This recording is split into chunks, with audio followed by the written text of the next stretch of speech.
بسم اللہ الرحمن الرحیم۔ السلام علیکم ورحمۃ اللہ وبرکاتہ۔ بنی اسرائیل کے 99 افراد کے قاتل کی توبہ کا سچا اور ایمان افروز واقعہ۔ حضور اکرم صلی اللہ علیہ وآلہ وسلم نے اللہ کے ہاں توبہ کی قبولیت سے متعلق صحابہ کرام کے سامنے بنی اسرائیل کے ایک قاتل کا نہایت خوبصورت اور ایمان افروز واقعہ بیان فرمایا کہ بنی اسرائیل میں ایک شخص چوری، ڈکیتی اور قتل میں بہت مشہور تھا اور نہایت معمولی سی بات پر قتل کر دیتا تھا۔ ہوتے ہوتے اس کے ہاتھ سے 99 افراد کا قتل ہو چکا تھا۔ اس کے بعد اس کے دل میں احساس پیدا ہوا کہ مجھے بھی تو اللہ کے ہاں جانا ہے۔ چنانچہ یہ فکر بڑھتا رہا اور لوگوں سے معلومات کرتے ہوئے سرے گدا پھرنے لگا کہ کیا میری توبہ قبول ہو سکتی ہے یا نہیں۔ کسی عالم شخص سے ملاقات کی فکر ہوئی کہ معلوم کیا جائے کہ ایسے شخص کی توبہ قبول ہو سکتی ہے جس نے 99 قتل کیے ہوں یا نہیں ہو سکتی۔ اسی حوالے سے لوگوں نے ایک عابد شخص کے پاس جانے کا مشورہ دیا۔ اس شخص نے اس کے پاس جا کر مسئلہ معلوم کیا کہ کیا میری توبہ قبول ہو سکتی ہے اور کیا میری مغفرت ہو سکتی ہے جبکہ میں نے 99 انسانوں کی جان لی ہے۔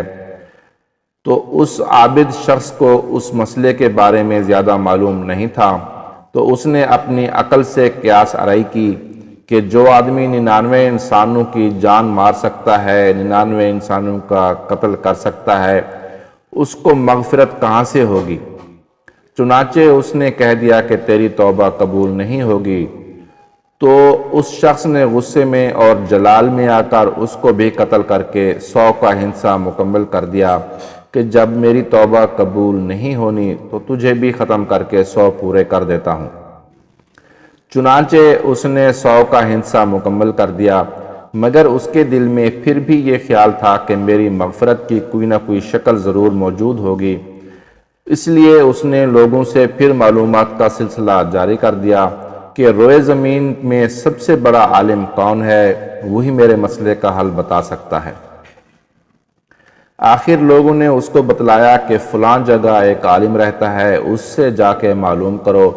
چنانچہ اس نے اس عالم صاحب کے پاس جا کر اپنی زندگی کی ساری کارگزاری سنائی اور 100 آدمیوں کو کس طرح سے قتل کیا سارا کارنامہ سنا دیا۔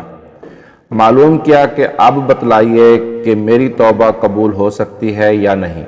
کیا اللہ کے ہاں مجھ جیسے گناہگار کے لیے بھی مغفرت کا کوئی خانہ ہے یا نہیں؟ تو اس عالم صاحب کو چونکہ علم تھا، وہ صاحب علم تھا، تو اس نے بتلایا کہ تیرے گناہ معاف کرنے میں اللہ کے ہاں کوئی رکاوٹ نہیں۔ اللہ کی رحمت کا سمندر تجھ جیسے گناہگاروں کے گناہوں سے بہت بڑا اور بہت وسیع ہے۔ چنانچہ اس عالم صاحب نے اسے مشورہ دیا کہ تم فلاں جگہ سفر کر کے جاؤ، وہاں کچھ اللہ کے بندے رہتے ہیں، ان کا مشغلہ صرف اللہ کی عبادت ہے، ان کے ساتھ مل کر اللہ کی عبادت کرو اور نادم ہو کر اپنے گناہوں کی معافی مانگو، انشاءاللہ تمہاری مغفرت ہو جائے گی۔ جب اس شخص نے آدھا رستہ طے کر لیا تو ملک الموت آ گئے۔ اب اس کی روح لے جانے کا مسئلہ کھڑا ہوا۔ آسمانوں سے رحمت کے فرشتے بھی آئے اور عذاب کے بھی۔ رحمت کے فرشتے کہنے لگے اس کی روح لے جانے کا حق ہم کو ہے، اس لیے کہ یہ سچے دل سے تائب ہو کر عبادت کے لیے جا رہا تھا۔ عذاب کے فرشتے کہنے لگے کہ اس کی روح لے جانے کا حق ہم کو ہے، اسی لیے کہ اس شخص نے کبھی کوئی نیکی کا کام زندگی میں کیا ہی نہیں۔ اسی دوران آسمانوں سے ایک فرشتہ آیا۔ بعض روایت سے معلوم ہوتا ہے کہ یہ آنے والا فرشتہ حضرت جبرائیل علیہ السلام تھے۔ چنانچہ اس فرشتے نے تشریف لا کر ان دونوں طرح کے فرشتوں کے درمیان یہ فیصلہ کیا کہ دونوں طرف کی مسافت ناپ کر کے دیکھ لو، جہاں سے آ رہا ہے اس کی مسافت قریب ہے یا جہاں جا رہا ہے وہاں کی مسافت، لہذا جہاں کی مسافت قریب ہو اس شخص کو وہاں والوں میں شمار کر دیا جائے گا۔ چنانچہ دونوں طرف کی زمین ناپ کر دیکھی گئی تو جہاں جا رہا تھا وہاں کی مسافت جہاں سے آ رہا تھا اس کے مقابلے میں صرف ایک بالشت قریب ہے۔ چنانچہ فیصلہ ہوا کہ مقامی مسیحت سے مقام عبادت صرف ایک بالشت قریب ہے، اس لیے رحمت کے فرشتوں کو اس کو لے جانے کا حق حاصل ہوا۔ چنانچہ اللہ تعالیٰ کی طرف سے اس کی مغفرت کا اعلان ہو گیا۔ ایک روایت میں آتا ہے کہ قتادہ رضی اللہ تعالیٰ عنہ فرماتے ہیں کہ حسن رضی اللہ تعالیٰ عنہ نے فرمایا کہ ہم سے یہ ذکر کیا گیا ہے کہ اس شخص کے پاس جب ملک الموت آیا تو وہ شخص سینے کے بل اس سرزمین کی طرف گھسیٹتا چلا گیا۔ حدیث میں آتا ہے کہ میں اپنے بندے کے ساتھ اس کے گمان کے مطابق ہوتا ہوں اور وہ جہاں بھی یاد کرے میں اس کے ساتھ ہوں۔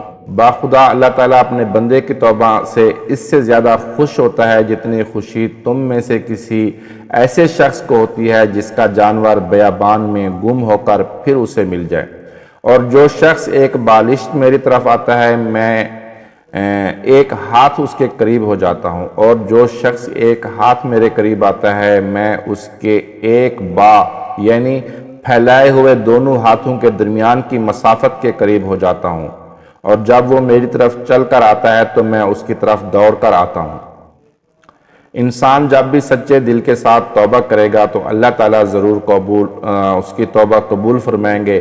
انشاءاللہ یہ واقعہ خصوصاً ہم میں سے ان حضرات کے لیے حوصلہ افزائی اور معاونت کا سبب ہے جو کہ بڑے بڑے گناہ کر کے اب بھی مایوسی کی زندگی گزار رہے ہیں، کیونکہ شیطان مایوس کرتا ہے۔ بہرحال گناہگار کو شیطان کی باتوں میں آ کر مایوس نہیں ہونا چاہیے، بلکہ اللہ کی رحمت سے اچھی امید رکھ کر سچی توبہ کے ذریعے اپنے آپ کو پاک و صاف کر لینا چاہیے۔ اللہ تعالی ہم سب کو عمل کرنے کی توفیق عطا فرمائے، آمین۔ ملتے ہیں اگلی ویڈیو میں، تب تک کے لیے اللہ حافظ۔